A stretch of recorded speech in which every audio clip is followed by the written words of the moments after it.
آج ایک نئی ویڈیو کے ساتھ آپ کی خدمت میں ایک بار پھر حاضر ہوں۔ امید ہے آپ سب خیر و عافیت سے ہوں گے۔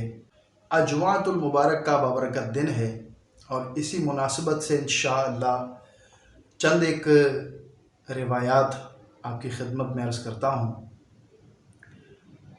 ہم گناہ گاروں کی شفاعت فرمانے والے پیارے پیارے آقا صلی اللہ تعالیٰ علیہ وآلہ وسلم کا فرمان خوشبودار ہے، جو اپنے ماں باپ دونوں یا ایک کی قبر پر ہر جمعہ کے دن زیارت کو حاضر ہو، اللہ پاک اس کے گناہ بخش دے گا اور ماں باپ کے ساتھ اچھا برتاؤ کرنے والا لکھا جائے گا۔ ایک اور روایت میں ہے، اپنے رب سے ہم گناہ گاروں کو بخشوانے والے پیارے پیارے آقا صلی اللہ تعالیٰ علیہ وآلہ وسلم نے ارشاد فرمایا، جو شخص جمعہ کے دن اپنے والدین یا ایک کی قبر کی زیارت کرے اور اس کے پاس یاسین پڑھے، بخش دیا جائے گا۔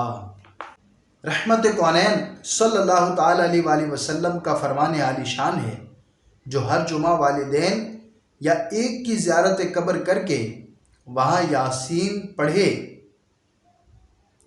یاسین شریف میں جتنے حروف ہیں ان سب کی گنتی کے برابر اللہ پاک اس کے لیے مغفرت فرمائے گا۔ تو جمعہ کے دن بہت برکتوں والا ہوتا ہے۔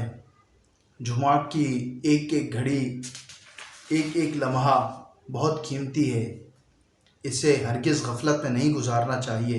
سرکار اعلیٰ حضرت رحمۃ اللہ تعالیٰ علیہ فرماتے ہیں، زیارت قبور کا افضل وقت یعنی قبر کی زیارت کا افضل یعنی بہترین وقت جو ہے وہ جمعہ بعد نماز فجر ہے۔